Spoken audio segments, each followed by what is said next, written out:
বেলাল রাদিয়াল্লাহু তাআলা আনহু মদিনার থেকে চলে গেছিলেন, আল্লাহর রসুলের অনুরোধে আবার মদিনা আসছেন। মদিনাবাসী ধরছে আজান দাও, বলছে আল্লাহর রসুলের জায়গা শূন্য দেখব আর আমি আজান দিব, এটা সম্ভব না। তো সবাই যে বলছে হাসান হোসাইনকে যে আমাদের কথা বেলাল মানবে না, কিন্তু তোমরা দুই ভাই ধরলে কি ফালায়ও দিবে না। তো দুই ভাই যে ধরছে, চাচা বেলাল একটা আজান দাও। বলছে সবাইকে তো না করে দিলাম, কিন্তু তোমাদেরকে না করার কোনো সুযোগ নাই। তো বেলাল যখন আজান দিতেছিল তো পুরা মদিনায় কান্নার রোল চলতেছিল। কেননা আল্লাহ রসুলের জামানায় যখন আজান দিত আল্লাহ রসুল উপস্থিত থাকতেন, আর বেলালের আজানে মদিনা মুখরিত হইতো। আল্লাহর রসুল নাই, বেলালও চলে গেছে, আসছে আল্লাহর রসুলের জিয়ারতে। ওই যে এক ব্যথা সাহাবাদের দিলে, মদিনাবাসীর দিলে, এটা আজানে আবার জায়গা উঠছে। তো সবাই কাঁদতেছে। তো ছোট বাচ্চা মাকে জিজ্ঞাসা করতেছে, মা কাঁদিস কেন? বলছে ওই যে বেলাল আসছে, ওই যে আজানের ধ্বনি হইতেছে, আল্লাহর রসুলের জমানার কথা মনে উঠছে। যখন আল্লাহর রসুল ছিলেন, ওই কথা মনে উঠতে দেরি, চোখ কানতে দেরি করে নাই। তো ছেলে বলতেছে, মা বেলাল তো আসলো, আজান তো দিল, তোমাদের মনে একটু হইলেও তো সান্ত্বনা হইল, কিন্তু আমাকে বলো আমাদের নবীজি কবে আসবে? আমরা নবীজিকে কবে দেখা চোখ শীতল করব? বাচ্চা পর্যন্ত তার মনোভাব চেঞ্জ হয়ে গেছে, পুরা যুবক নারী পুরুষ সবার মনোভাব চেঞ্জ হওয়ার কারণে। তো সমাজের ভিতরে যদি দুই শ্রেণী দিনদার হয়, এক যুবক এক মা বোনরা, তাইলে বাচ্চাও দিনদার হইতে বাধ্য, পুরুষরাও দিনদার হইতে বাধ্য। তো যেটা আমি আপনাদেরকে বুঝাইতেছিলাম, কতদিন থাকবেন এইখানে? কতদিন থাকবো? চলে তো যাব, ঠিক না? হ্যাঁ, চলে তো যাব, কে কখন যাব এটাও জানি না। এই জন্যই মনে হয় সূর্য উঠতে একটা ধ্বনি দেয়, ডুবতে আরেকটা ধ্বনি দেয়। সূর্য যখন ওঠে না, তখন বলতে বলতে ওঠে, আনা ইয়াউমুন জাদীদ, আমি নতুন দিন তোমার জন্য, ফাকতানিম, সুবর্ণ সুযোগ মনে করো। আল্লাহ তোমাকে আরেকটা সুযোগ দিল যে তুমি সূর্য উঠতে দেখলে। আবার বিকালে যখন ডোবে তখন বলতে বলতে ডোবে, লান আউদ ফি হায়াতিকা আবাদা, হতে পারে আর কোনদিন তুমি আমাকে উঠতে দেখবে না। বন্দরের মানুষ রাত্রে মাটির সাথে মিশায় গেছে, এক রাত্রে মাটির সাথে মিশা গেছে। সকালে আর কেউ সূর্য উঠতে দেখে না। বেশি দূরে, বেশি দিন পিছনে যেতে হবে না, বেশি দূরেও যেতে হবে না।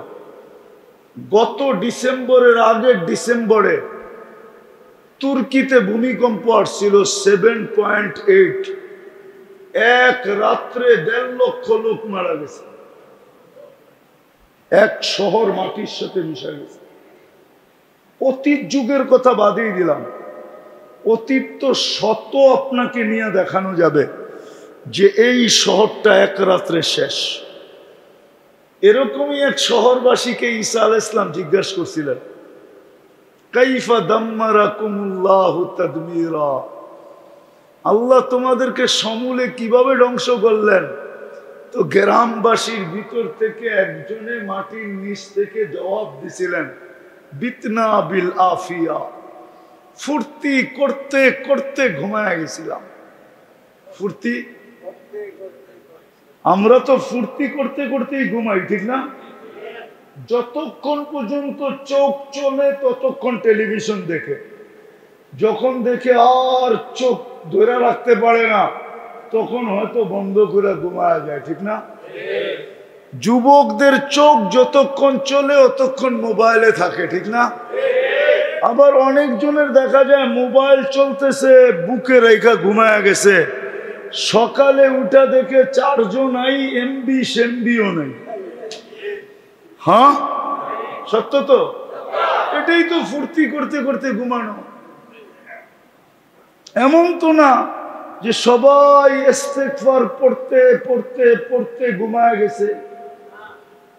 উচিত তো ছিল এটাই, আল্লাহর দাবি তো ছিল এটাই যে সারাদিন যেমন করস আর না করস, সারাদিন যেমন চলস আর না চলস, ঘুমানোর সময় কমসে কম হাত দুটা উঠায় ঘুমাইস। কেননা আমি প্রথম আকাশেই তোর অপেক্ষায় থাকি। প্রথম আকাশে তোমার, নইলে ডাকবে কেন? হালমিন মুস্তাগফির হাদিসের শব্দ, বুখারী, তাহলে ডাকবেন কেন? তো বলতেছেন আমি প্রথম আকাশে অপেক্ষায় থাকি যে তুই হাত উঠাইতে দেরি, আমি মাফ করতে দেরি করব না। উচিত তো ছিল ইস্তেগফার পড়তে পড়তে ঘুমানো। আবার শিখায়ও দিছিলেন 3 বার পড়লেই কি, 3 বার পড়লেই গুনাহ কতগুলা মাপ, এটাও দেখাইতেছি। যেই ব্যক্তি এই ইস্তেগফার পড়বে 3 বার, আস্তাগফিরুল্লাহ আল্লাযী লা ইলাহা ইল্লা হুয়াল হাইয়ুল কাইয়্যুম ওয়া আতুবু ইলাইহি, 3 বার পড়বে, ওর গুনাহ যদি গাছের পাতা সমান হয়।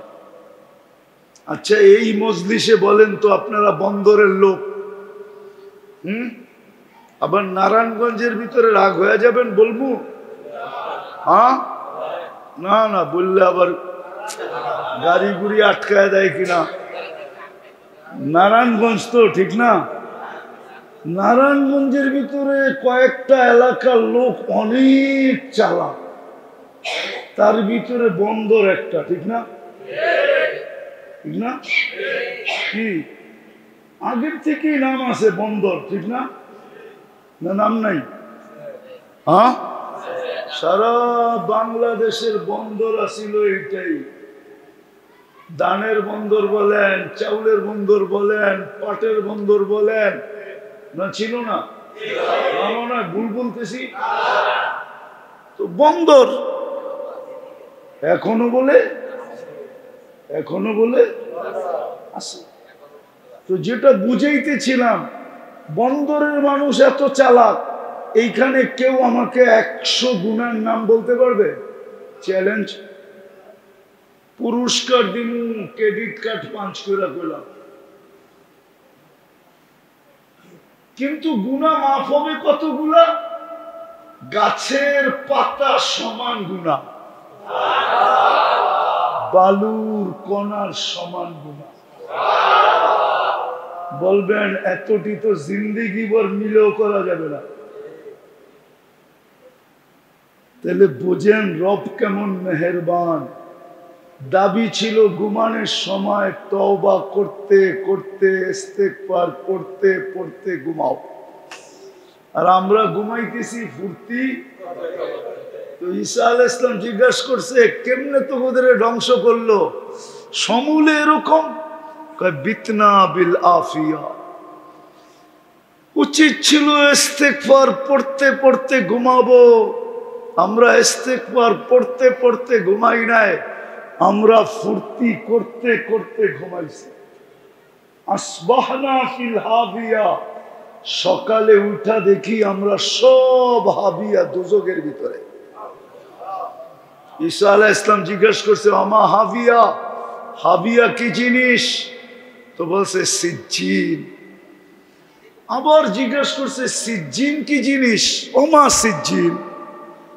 কয় কুল্লু জামরাতিন মিনহা কাআদবাকি দুনিয়া কুল্লিহা প্রত্যেকটা আগুনের কয়লা এই দুনিয়া সমান বড়। আর ওয়াহুনাফি আমাদের রুগুলার নিচে চাপা পড়ে আছে। তো ঈসা আলাইহিস সালাম জিজ্ঞাসা করছে, সব কথার জবাব তুই দেস কেন, আর কেউ দেয় না কেন? কালা আফওয়াহিহিম লিজাম মিনান নার, প্রত্যেকের মুখে আগুনের লেগাম লাগানো আছে। তো ঈসা আলাইহিস সালাম জিজ্ঞাসা করছে, তুমি কথা বলো কি কইরা তাইলে? বলছে, আনা কুনতু মিনহুম ওয়া লাস্তু মিনহুম, আমি ওই সম্প্রদায়ের ছিলাম, কিন্তু আমার কর্ম এদের মতো ছিল না। আনা ফি শফিরে সিজ্জিন, আমি পারে বসে আছি, পারে, ভিতরে না, পারে। ফালা আদরি মাদাল্লাহু ইয়াফআলু বি, আমি জানি না আল্লাহ আমার সাথে কি ফয়সালা করবে। বেশি দিন থাকবো না, চলে যাবে। অনর্থক আমাদের অস্তিত্ব না। আবার 24 ঘন্টার সেবাও অনর্থক না। 24 ঘন্টা যে আমাদেরকে সেবা দিতেছেন। যুবক, তোমরা নেটের জগতে ঘোরো, আমার একটা কথা দেখো, যদি এই শরীরটা প্রযুক্তি দিয়ে চালাইতে হতো, তাইলে আমাদের এই প্রযুক্তির টাকা অর্জন করার জন্য আমাদেরকে কতটুকু পরিশ্রম করতে হতো, আর কত টাকা ডেলি ব্যয় করতে হতো। আমি একটা উদাহরণ দিই, যদি পানির দামে অক্সিজেন কিনতে হতো, তাহলে ডেলি 1650 টাকা অক্সিজেনের বিল দিতে হতো। ডেলি 1650 টাকা কামানোর জন্য নারী পুরুষের কতটুকু পরিশ্রম করতে হতো? শুধু অক্সিজেন, শুধু 550 লিটার অক্সিজেন নেই আমরা ডেলি, 550 লিটার। নাক মুখ দিয়ে টাইনা ডেলি 550 লিটার অক্সিজেন নেই। আপনাদের বিজ্ঞান বলে মাসে 4,95,000 টাকা বিল দিতে হতো। পার শ্বাসে যদি 1 পয়সা বিল দিতে হতো, যে শ্বাস নিবি আর ছাড়বি, এটার 1 পয়সা বিল, তো ডেলি 1600 টাকা বিল দিতে হতো। মাসে 48,000 টাকা বিল দিতে হতো। এরকম আমি একটা একটা দেখাইতে পারি। আমাদের জিহ্বা খাদ্যের স্বাদ আমাদেরকে ছুঁইতে দেরি, টাচ করতে দেরি, বলতে দেরি করে না। যেটা আমার পেটে যাবে কি যাবে না, যদি এই স্বাদটা মেশিন দিয়ে যদি চেক করতে হতো, তাহলে এইবার চিন্তা করেন ডেলি কতবার আপনাকে চেক করতে হতো, আর কতবার আপনাকে এটার বিল করতে হতো। একটু ভাবেন না, তাহলে কতটুক খাটতে হইতো, পরিশ্রম কতটুক করতে হইতো, কত টাকা ডেলি আয় করতে হইতো, ভাবেন। কিন্তু সব আল্লাহ 24 ঘন্টা আমাদেরকে শ্রম দিতেছেন, সেবা দিতেছেন, শ্রম না, সেবা দিতেছেন বিনা পয়সা। নিজের দয়া দ্বারা সেবা দিতেছেন, মেহেরবানি দ্বারা সেবা দিতেছেন, ভালোবাসা দ্বারা সেবা দিতেছেন, প্রেম আর প্রীতি দ্বারা সেবা দিতেছেন। আপনি ভাবেন এটা অনর্থক?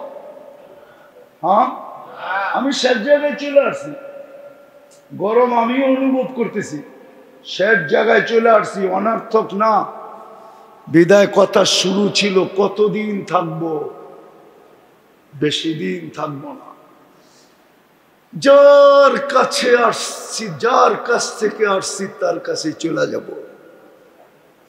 কিন্তু এই ছোট জীবনটাকে গোড়া নিয়ে যেতে হবে। গোড়া 1 মিনিট পায়া থাকি, এটা কি করতে হবে? 100 বৎসর পায়া থাকি, এটা কি করতে হবে? যে গোড়া যাবে, রব্বে কাবার কসম, ও আল্লাহর কাছে ইজ্জত পাবে, সম্মান পাবে, দাম পাবে, বেলু পাবে। বন্দরের মানুষ বন্দর যতই নামি দামি হোক, কিন্তু গুলশান তো না, বাড়িদারা তো না, বসুন্ধরা তো না, হ্যাঁ, বনানী তো না, ধানমন্ডি তো না, আমেরিকান নিউ ইয়র্ক তো না, কি কোন ইংল্যান্ডের লন্ডন তো না, হ্যাঁ, ফ্রান্সের প্যারিস তো না। তাহলে কি পায়া আল্লাহ ভুলে গেলাম? কি পায়া বলেন, কি পায়া আল্লাহ ভুলে গেলাম? বাড়িগুলো তো গিঞ্জি গিঞ্জি, ঠিক না?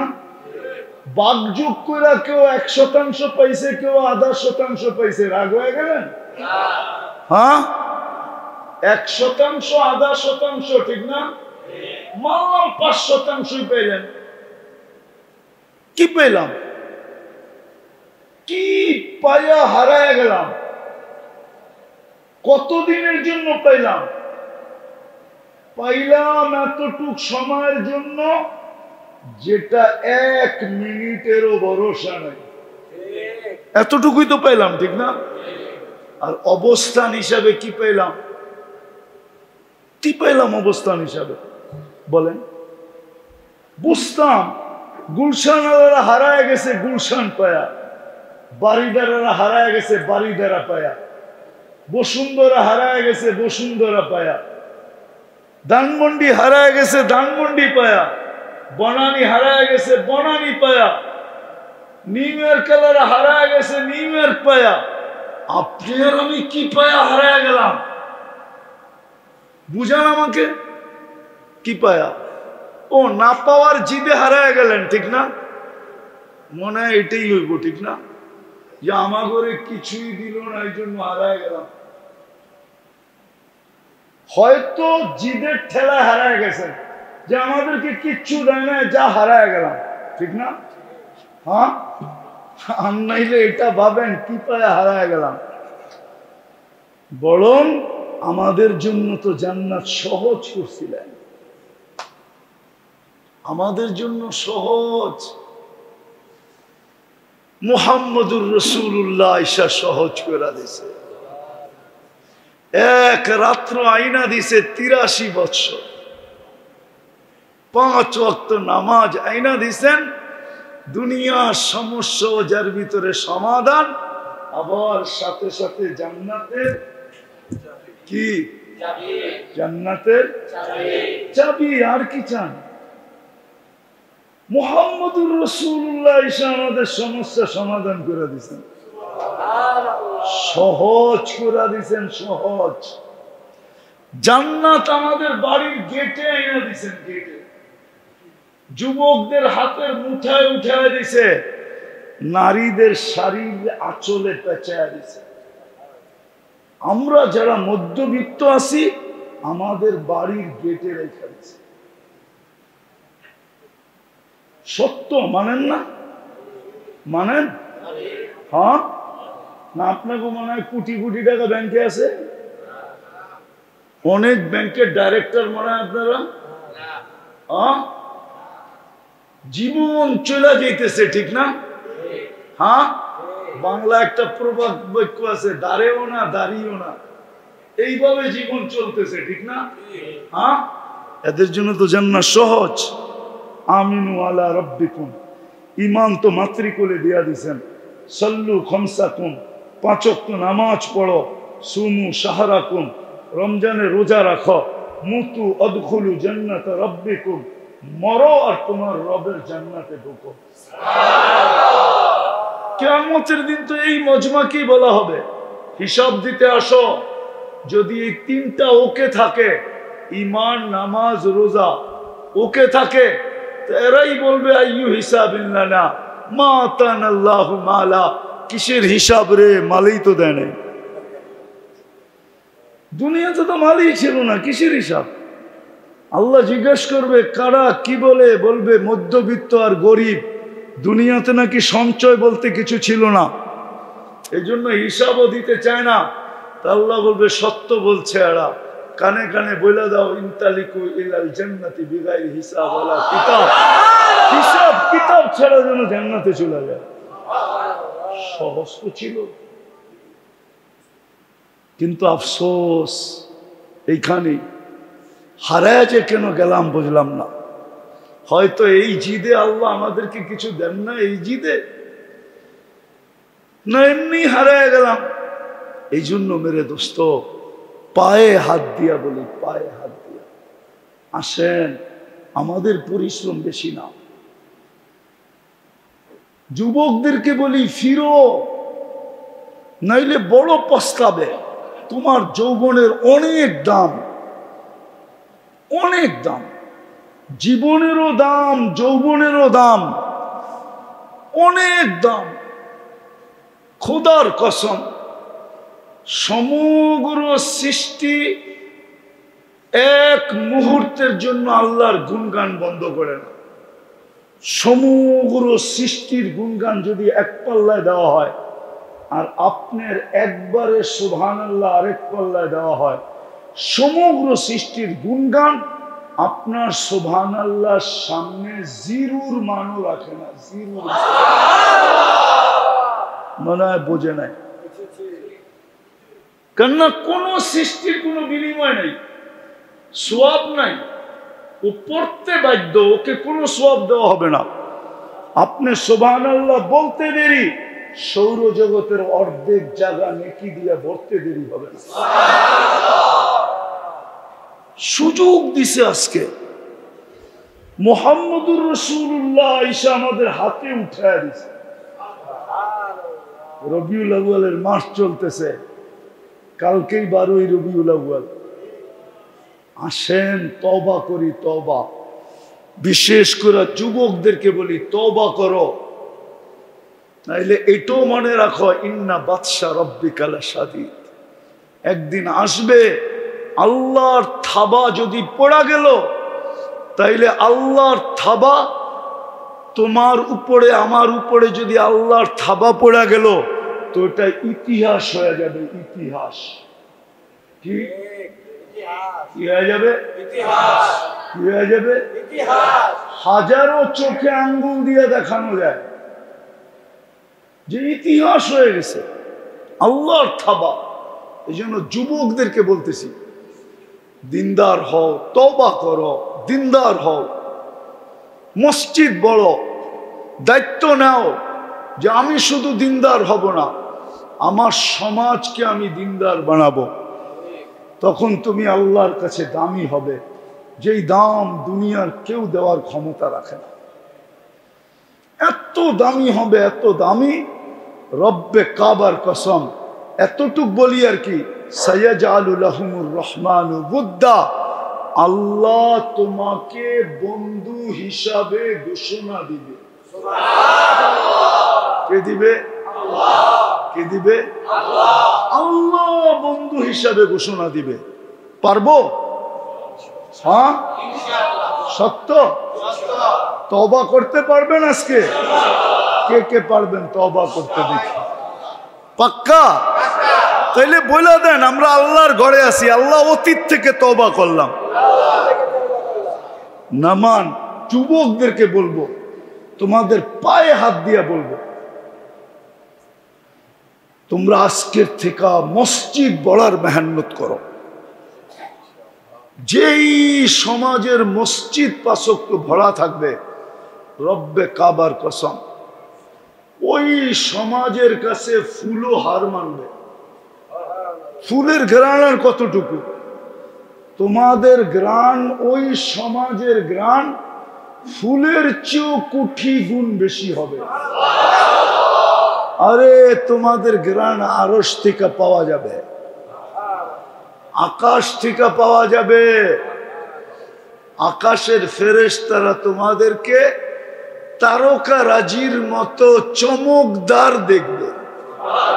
এই জন্য আমি যুবকদের কাছে হাত জোর বলি এই সমাজের, যে তোমরা আজকের থেকে দায়িত্ব নাও যে আমরা শুধু নামাজ পড়বো না, আমরা 5 ওয়াক্ত আমাদের মসজিদকে পায়ে দোরা হলো মুসল্লি দ্বারা ভরব।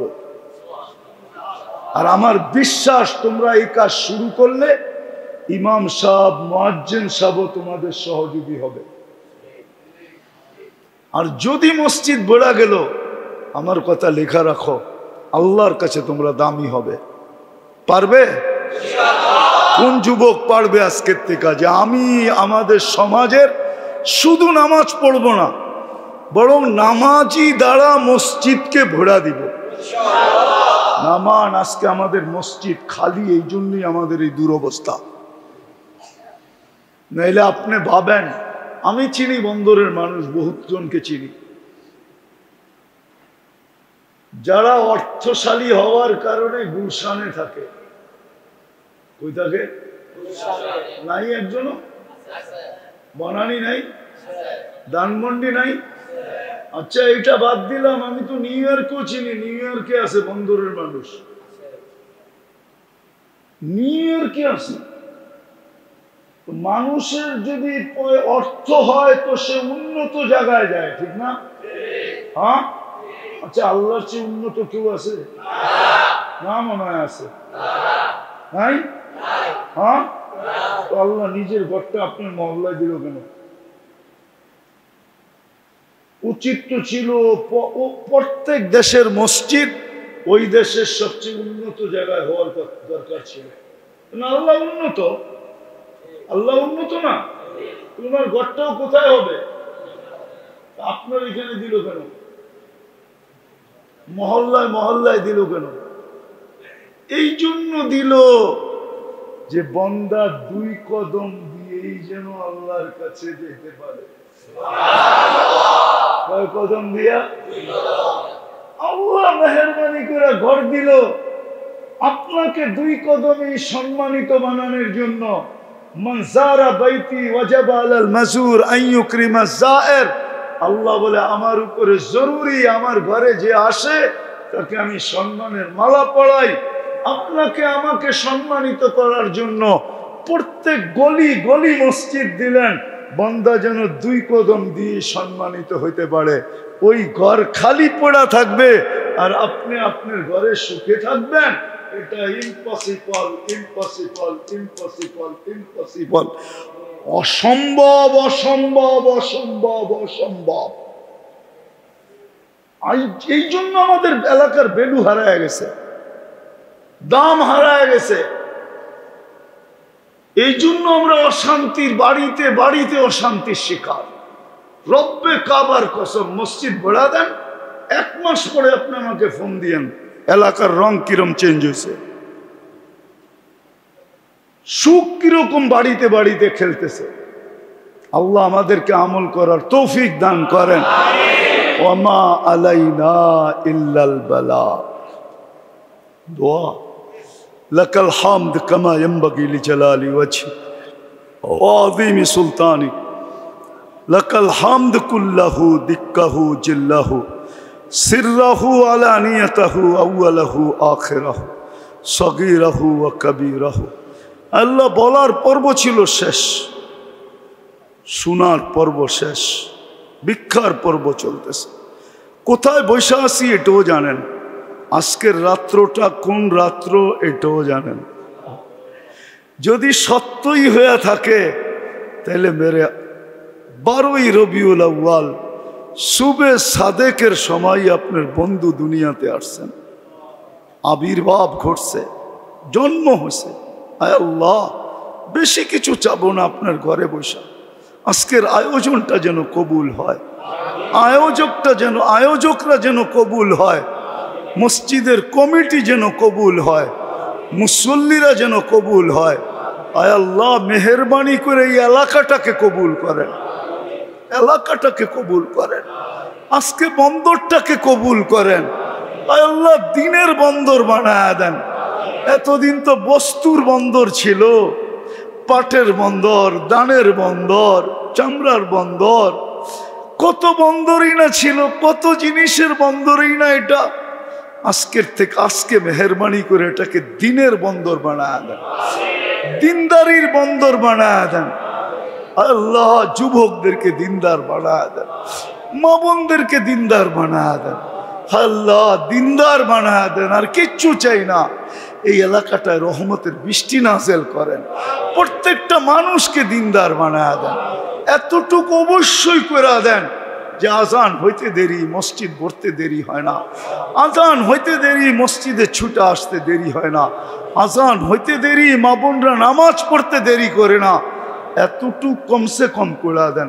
যার যে পেরেশানি আছে দূর করে দেন, প্রয়োজন আছে মেটায়া দেন, অসুস্থ আছে শেফায়ে কামেলা আজেলা দায়েমা মুস্তামিররা নসিব করেন। কবরে যারা চলে গেছে সবাইকে মাফ করে দেন, বিশেষ করে আমাদের মা বাবাকে মাফ করে দেন। আয় আল্লাহ, প্রবাসে যারা আছে তাদেরকে প্রবাসে সুখে রেখেন, শান্তিতে রেখেন, আপনার রহমতের চাদর দিয়ে ঢাকা রেখেন, সবল রেখেন, সুস্থ রেখেন, কাউকে কফিনের ভিতরে বাড়িতে পাঠান না। আল্লাহ, এরা আমাদের রেভিডেন্ট যোদ্ধা, এদেরকে সুখে রাখেন। আল্লাহ, আমাদের দেশটাকে হেফাজত করেন। আল্লাহ, যা শুনলাম ভুল ত্রুটি থাকলে মাফ করে দেন, যা বললাম ভুল ত্রুটি থাকলে মাফ করে দেন। আল্লাহ, কথাগুলাকে দিলের ভিতরে গাইথা দেন। আয় আল্লাহ, এই এলাকা একটা নতুন পরিবেশ আপনি তৈরি করে দেন। আমাদের দোয়াকে মেহেরবানি করে কবুল করেন। ওয়াসাল্লাল্লাহু তাআলা আলা খায়রি খালকি মুহাম্মাদি ওয়া আলিহি ওয়া সাহবিহি আজমাইন বিরহমাতিকা ইয়া আরহামার রাহিম। স্বর্ণতে রূপান্তরিত হবে। পরশ পাথর যেরকম লোহায় লাগলে স্বর্ণ হয়, আল্লাহর রহমত যে এলাকায় বর্ষিত হয় ওই এলাকাও স্বর্ণ হয়। বিশ্বাস মনে হয় না? আল্লাহর রসুল বলেন, জিতু বিকেরামতির দুনিয়া, যখন এলাকায় রহমতের ছোঁয়া লাগবে তো এলাকার দাম বেড়ে যাবে। দাম কি বাড়বে? প্রথম তো দাম বাড়বে, কেননা মানুষ এখানে থাকার জন্য পাগল হবে। আমার কথা মেনে নেন, আওয়াজ না, আওয়াজ না। মানুষে থাকার জন্য পাগল হবে, কেননা নিরাপদ এলাকা, নিরাপদ, রহমতে ভরা নিরাপদ এলাকা। সবাই সবার হিতাকাঙ্ক্ষী, সবাই সবার মঙ্গল চায়, সবাই সবার সাথে জোর বেশি, মিল বেশি, মহব্বত বেশি, ভালোবাসা বেশি, প্রেম বেশি, প্রীতি বেশি। রহমতের ছোঁয়া লাগলে এগুলো সব আসবে। তখন এই এলাকায় থাকার জন্য বাড়ি খালি হবে না, অ্যাডভান্স মিলবে, অ্যাডভান্স দেওয়া যাবে। খালি হইলে আমাকে দিও। মানুষ থাকার জন্য পাগল হবে, বাড়ির ভাড়া বেড়ে যাবে, জমিনের দাম বেড়ে যাবে। আল্লাহর রসুল এটাও বলছে, জিতু বিকেরামতির দুনিয়া, আমি দুনিয়ার রাজত্ব নিয়ে আসছি, ওয়াল আখিরা, আখিরাতের রাজত্ব নিয়ে আসছি। তো প্রথম তো রহমতের ছোঁয়া লাগলে এলাকায়, এলাকার ভ্যালু বেড়ে যাবে। দ্বিতীয় আরেকটা হবে, মানুষ দিতে পাগল হবে, নিতে পাগল হবে। দিতে নিতে বোঝেন? কি আরে বলেন না? সম্পর্ক, মেয়ে নিতে পাগল হবে, মেয়ে দিতে পাগল হবে। নাইলে শুধু নাম শুনা ভেঙে যাবে, বলবে না এই এলাকায় দেওয়া যাবে না, না এই এলাকার থেকে মাইয়া আনন্দ যাবে না। তখন খালি বয়স বাড়তে থাকবে, ছেলেরও বয়স বাড়বে, মেয়েরও বয়স বাড়বে, লেনদেন আর হবে না। এই দুইটা চোখে দেখা লাভ হবে যদি আজকে রহমতের ছোঁয়া লাগে।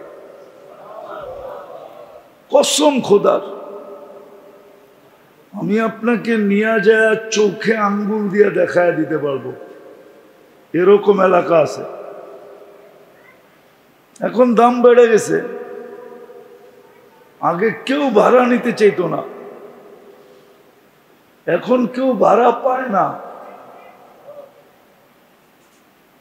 আগে বিয়ে শাদী নিয়ে অনেক কষ্টে ছিল, এখন বড় হওয়ার কেউ সুযোগ দেয় না। দূর আমাকে বাড়িত নিয়ে বড় বানায় নিমু, দেও মাইয়া তোমরা বড় বানায় নিও, আমরা দিয়া যাই কেন, এই সুযোগ কই পামু আর। তো দুনিয়ার ফায়দা দুটা হবে, যদি ভালো মতে আজকে রহমতের ছোঁয়া লাগাইতে পারি, কসম খোদা, মেনে নেন আমার কথা, আজকে যদি এলাকার উপরে রহমতের ছোঁয়া লাগে তাইলে দুইটা লাভ হবে দুনিয়ার, এলাকার দাম ভ্যালু বেড়ে যাবে, মানুষ এখানে থাকতে পাগল হবে, দিতে পাগল হবে, নিতে পাগল হবে। আর যদি রহমতের ছোঁয়া না লাগলো তাইলে জীবন কাটবে, কিন্তু বড় কষ্টে কাটবে, কষ্টে, বড় কষ্টে কাটবে, জীবন কেটে যাবে, জীবনের মজা হবে না। তো যেটা বুঝাইতেছিলাম, আমরা মার পেটের থেকে আসতে দেরি, আমাদের প্রয়োজন চতুর্দিক থেকে আমাদেরকে ঘিরা ধরতে দেরি করে না। আমাদের প্রয়োজন মিটানোর জন্যই আল্লাহর কাছে আছে অফুরন্ত ভান্ডার। আল্লাহর ভান্ডার কত বড় জানেন? এক হাদিসের তর্জমা করতেছি আমি, সমুদ্রে সুই ডুবাইলে মাথায় বাইজা যতটুক পানি আসবে আর এতটুক পানি সমুদ্রে কমবে। কিন্তু আল্লাহ যদি সমগ্র সৃষ্টিকে সবার ইচ্ছা মতো দেন তাহলে আল্লাহর ভান্ডারে এতটুকুও কমবে না। এটাই আল্লাহ এইভাবে বুঝাইছেন, লাউ জামা আউয়ালাকুম ওয়া আখিরাকুম ওয়া জিন্নাকুম ওয়া ইনসাকুম ওয়া হাইয়াকুম ওয়া মাইয়িতাকুম ওয়া যাকারাকুম ওয়া উনসাকুম ওয়া ইয়াবিসাকুম ওয়া রুতাবাকুম ফি সাঈদিন ওয়াহিদিন ফাসআলু কুল্লা ওয়াহিদাতিন মিনহুম মাসআলা মা নাকাসা মিন খাযাইনি শাই কামা ইয়ানকুসুল বাহরু ইদা উদখিলাল মিখিয়ালু ফি। সুই ডুবায়া বাহির করে আনলে সমুদ্রের পানি মাথায় লাইগা যতটুকু কমলো, আল্লাহ বলে আমার ভান্ডারে এতটুকুও কমবে না। অপুরন্ত ভান্ডার তোমাদের জন্য বানায় রাখছে, প্রয়োজন মিটানোর জন্য। কিন্তু ওই ভান্ডার থেকে উপকৃত কিভাবে হবে? কেননা ভান্ডার তো আর আমাদের হাতের কাছে না। আল্লাহ বলছে ভান্ডার কোথায় রাখছি জানো? ওয়াফিস সামাই রিজকুকুম, আকাশে রাখছি তোমাদের জন্য ভান্ডার। কিন্তু সিঁড়ি লাগায় তো চড়া যায় না, সিঁড়ি লাগায় চড়া যায় না, যায়? হ্যাঁ, আকাশে সিঁড়ি লাগাবে কে? ঠিক না? তো আল্লাহ ওই ভান্ডার থেকে নেওয়ার জন্য আল্লাহ আমাদেরকে মাধ্যম দিছেন। কি দিছেন? মাধ্যম দিছেন।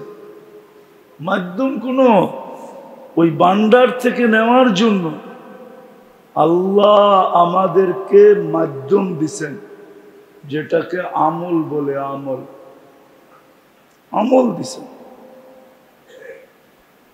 আবার আমলও দিছেন গ্যারান্টি দিয়া। কোম্পানি যেরকম গ্যারান্টি দিয়া মাল বেচে, আল্লাহ আমল দিছেন গ্যারান্টি দিয়া, ঠিক না? আবার শুধু এই জগতের গ্যারান্টি দেন নাই, দুনো জগতের গ্যারান্টি দিছেন, যে এটাও হবে ওইটাও হবে। এমন না যে শুধু এটাই হবে, ওইটা আর হবে না, ওটার জন্য আলাদা করতে হবে না। এক তীর দুই শিকার। তীর কয়টা? শিকার কয়টা? এক আমল দিয়ে দুটা হবে, দুনিয়া হবে আখিরাতও হবে। ভালো মতে বোঝেন, আমল দিছেন ওই ভান্ডার থেকে নেওয়ার জন্য, যে আমল করবে গ্যারান্টি যুক্ত আমল, যার সাথে গ্যারান্টি কার্ড দিয়া দিছেন। জিনিস বেচার সময় গ্যারান্টি কার্ড দেয় না? হ্যাঁ, স্বয়ং আল্লাহ গ্যারান্টি কার্ড দিয়া দিছেন আমলের সাথে।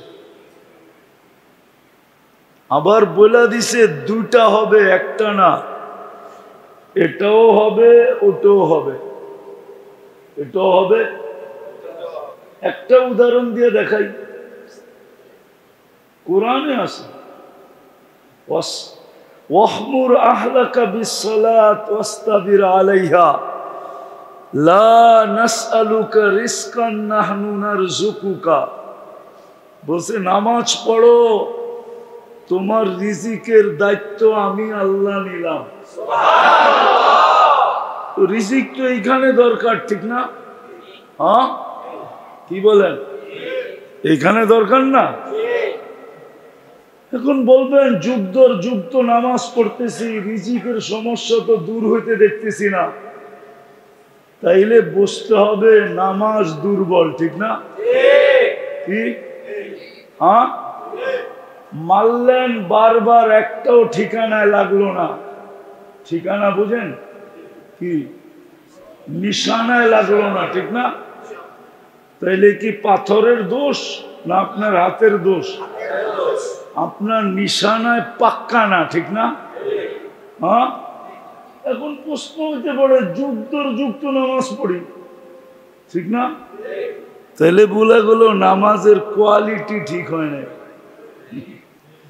নামাজের কোয়ালিটি যদি ঠিক হইতো তাহলে কোরআনের কথা সত্য, আল্লাহর কথা সত্য, দুনিয়ার সমস্যার সমাধান হবেই হবে। হাজারো প্রমাণ আছে, সমাধান করে ফেলছে। কিভাবে করবে, কোত্থেকে করবে, ওটা আল্লাহ ভালো জানে। হ্যাঁ, এখন বললেন দুনিয়ার সমস্যা তো সমাধান হলো নামাজ দিয়া, কিন্তু ওইখানেরটা কি করে হবে?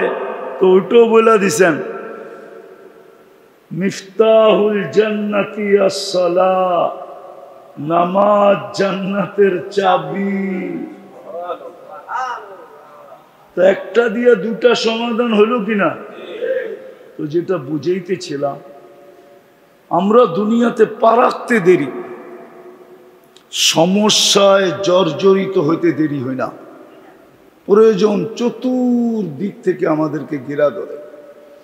ওই প্রয়োজন মেটানোর জন্যই আল্লাহ ভান্ডার বানায় রাখছেন। কিন্তু ভান্ডার থেকে আমি নিব কিভাবে? তো আমাদেরকে আমল দিছেন, আমল। এজন্যই হাদিসে বলছে কুল্লি কামা উরিদ, আমি যেই সিস্টেম বললাম ওই সিস্টেম মতো করো, নিয়ম মতে চলো। আকুন লাকা কামা তুরিদ, তুমি যেমন চাও আমি আল্লাহ তোমার জন্য তেমনই করব। ফাইন আসাইতানি ফিমা উরিদ, আমি যেটা চাই এটা যদি তুমি না করলে, উতঈবুকা ফিমা তুরিদ, তুমি যেটা চাও এটার ভিতরে শুধু তোমাকে ক্লান্ত করব। কি করব? ওয়ালা ইয়াকুনু ইল্লা কামা উরিদ, হবে না যতক্ষণ পর্যন্ত আমি আল্লাহ না চাবো। আল্লাহ যতক্ষণ না চাবে ততক্ষণ হবে না। আপনি মাথা ফাটায় ফেললো লাভ নেই। এই জন্য মেরে দোস্ত, আমল দিছেন প্রয়োজন খাজিনার থেকে নেওয়ার জন্য, আবার গ্যারান্টি কার্ড দিয়া দিছেন, আবার একটা দিয়ে দুটা হবে এটাও বলে দিছেন, এটাও হবে ওটাও হবে। একটা কথা ভাবেন ভালো মতে, কতদিন থাকবেন দুনিয়াতে? বলেন কতদিন? আজ পর্যন্ত মৌতকে ঠেক দেওয়ার মতো কোনো রংবাজ তৈরি হয়েছে নাকি? মৌসকে ঠেক দেওয়া যায় না? যায় না? মেডিসিন দিয়েও না, প্রযুক্তি দিয়েও না, বোম সোম দিয়েও না, তখন যেটাকে ঠেকেই দেওয়া যায় না তো কতদিন থাকবেন? আবার যদি জানতাম তাইলে একটা কথা ছিল, প্রত্যেক জিনিস কেনার পরে গায়ে দেখা যায় এটার সীমারেখা কখন শেষ হবে, মেয়াদ কতটুকু, ঠিক না? হ্যাঁ, আপনি তো জানেন না সৃষ্টির সেরা হয়েও আপনার মেয়াদ কতটুকু জানেন? মেয়াদ জানেন? তাহলে তো এটাই সত্য, 1 মিনিটের নাই ভরসা, ঠিক না? হ্যাঁ, 1 মিনিটের ভরসা। যে লেখছে সে গাইছে, আবার গাওয়া অবস্থায় মারা গেছে, জানেন? ফিরোজ শাহী লেখছে গান, গাইছে ও, আবার গাওয়া অবস্থায় মারা গেছে গাজীপুরের স্টেজে। যদিও ঘোষণা হয়েছে হাসপাতালে, কিন্তু মারা গেছে স্টেজে, এটাই সত্য। চলে তো যাবে, বেশি দিন তো থাকা যাবে না। এইবার পাবেন যার কাছ থেকে আসছি তার কাছে যাব, ঠিক না? ফাঁকি দেওয়া যাবে না? যুবক ফাঁকি দিতে পারবে? না বৃদ্ধ পারবে, না নারী পারবে, না পুরুষ পারবে, না মেজর জেনারেল পারবে, হ্যাঁ, না আইজিপি পারবে, না প্রধানমন্ত্রী পারবে, না প্রেসিডেন্ট পারবে। কারো মৌত ফাঁকি দেওয়ার কোন রাস্তা নেই। চলে তো যাব, চলে তো যাব, এটা তো চির সত্য, ঠিক না? এই জন্যই কিন্তু আল্লাহ রসুল সতর্ক করছিলেন। আজকে আমরা সতর্কবাণী কানে নেই নাই, সতর্কবাণী কানে ঢুকাই নাই। যদি ঢুকাইতাম তাহলে আমার যুবক সমাজ এরকম হতো না, আমার নারী সমাজ এরকম হতো না, আমার পুরুষ সমাজ এরকম হতো না, আমার সমাজটাই এরকম হতো না। যাদেরকে আল্লাহ মুসলমানের ঘরে জন্ম দিলেন নিজের ইচ্ছায়, ইচ্ছাটা কার? আল্লাহ কি কোনো ছোট ব্যক্তিত্ব? কত বড়? অনেক বলতো করো, আমেরিকার চেয়ে ছোট তো হইব, ঠিক না? এর চেয়েও বড়। সমগ্র সৃষ্টি যার 2 অক্ষরের মধ্যে, সমগ্র সৃষ্টি যার কি 2 অক্ষরের মধ্যে, কোন এই 2 অক্ষরের ভিতরে? হইতে বললে হয়ে যায়, বিলুপ্ত বললে বিলুপ্ত হয়ে যায়। একটা উদাহরণ দেই আপনাদেরকে। বাংলাদেশের জনসংখ্যা কত? 20 কোটি, ঠিক না? ইন্ডিয়ার কত? 140 কোটি। কত হইল? 160 কোটি, ঠিক না? অ্যাটম বোমও তো আছে, ঠিক না? না ইন্ডিয়ার কাছে নাই? হ্যাঁ, সমস্ত বাহিনী তো আছে, ঠিক না? আজ পর্যন্ত কতবার তো তুফান আসলো, একটা তুফান প্রতিরোধ করে দেখাইতে পারলো না 160 কোটি মানুষ, এতগুলা সমরস্ত্র থাকা সত্ত্বেও। পারছে না? আমরা পারছি না? কেউ পারছে? শুধু একটা নাম কয়ে আমাদের সান্ত্বনা দিয়া দেয়, কি প্রাকৃতিক দুর্যোগ, ঠিক না? হ্যাঁ, কইতে তো পারতো যে আল্লাহ নারাজ হইয়া পাঠাইছে, চলো আমরা তওবা করি। ওই আল্লাহ আপনাকে ইচ্ছা করে মানুষ বানাইছে। শয়তান ভাবতে দেয় না, ভাবলে কিন্তু রাস্তা সহজ ছিল। ওই আল্লাহ সদিচ্ছায় আপনাকে আমাকে সৃষ্টির সেরা বানাইছেন, সাধারণ ব্যাপার না, অনার্থক না। সৃষ্টির ভিতরে আপনি সেরা, মাথায় ঢুকান। এটা অনার্থক ঘোষণা না, কোনো ঘোষণাই অনার্থক হয় না। হয় নাকি? কোনো ঘোষণা অনার্থক হয়? হ্যাঁ, কোনো নিয়ম অনার্থক হয়?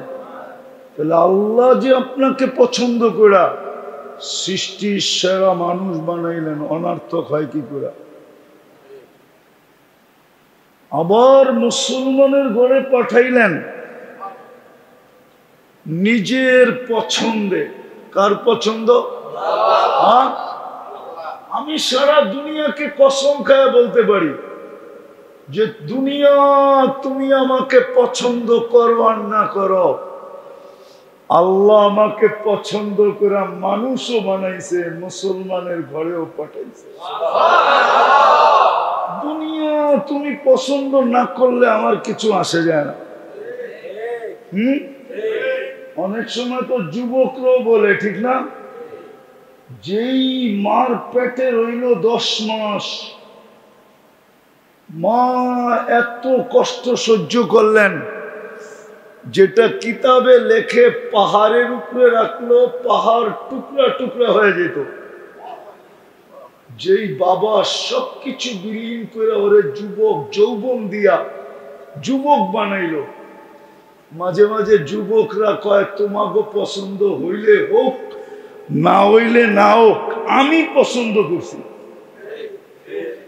মনে আপনারা বোঝেন নাই, যারা বুঝার ওরা বুঝা লাইছে, কিন্তু ঠিক না? অথচ যেই মায়ের পেটে 10 মাস নিয়ে কষ্ট করলো, যেই বাবা যৌবন বিলীন করে দিয়া ওকে যৌবন দিল, এখন হয় কি বলে, কি আমি পছন্দ করছি, আমি তোমাগো পছন্দ হোক আর না হোক।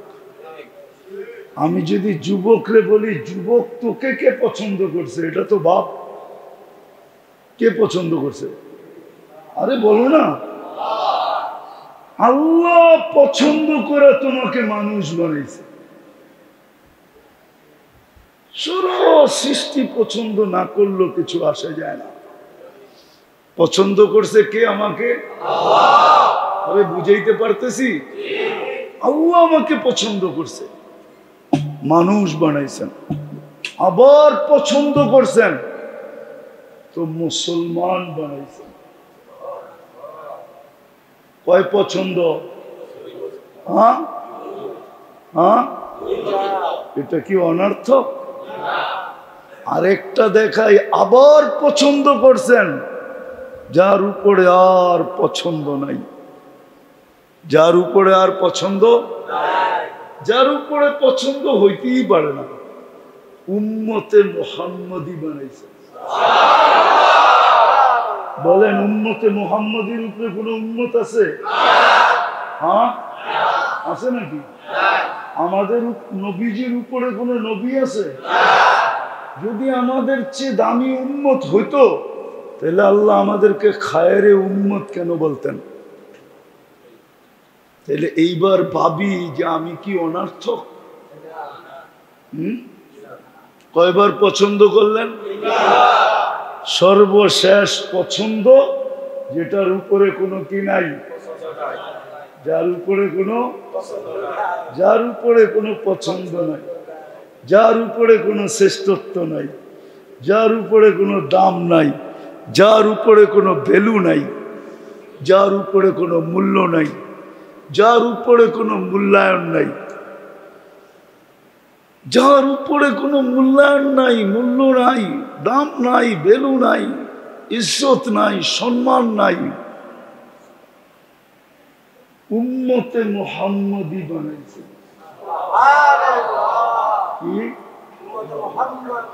উম্মতে মুহাম্মদী অনার্থক?